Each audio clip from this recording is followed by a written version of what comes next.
Mga ka-K5, ginahalad ni gold medalist Raisa Caderoy sang Balasan, Iloilo ang iya kadalagan sa iya nga pamilya matapos makakuha sang Bulawan ng medalya sa ginpatigayon nga advance game sa Wigra Amit 2026 sa Villarreal Stadium, Rojas City sang Domingo, Marso 15.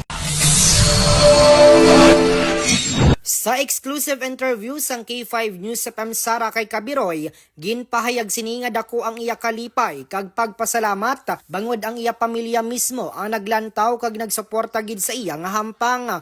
Dugang pa sini dako man ang iya pagpasalamat sa iya mga coach kag mga maestro nga naggiya kag nagtudlo sa iya agud makuha ang bulawan nga medalya.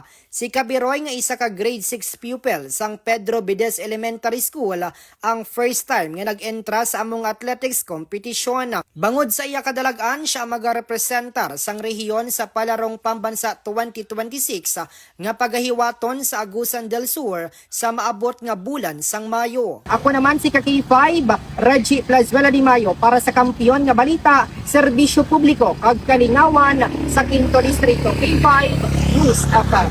Ang ining nga balita ang ginadulong sa inyo sang DTX Coffee Mix. Himo sa natural nga sangkap pareho sang Amarcuso, chia seeds, sugared cane extract powder. DTX Coffee Mix. Nakakapi ka na, naka-detox ka pa. DTX Coffee Mix. Mabakal sa mga butika.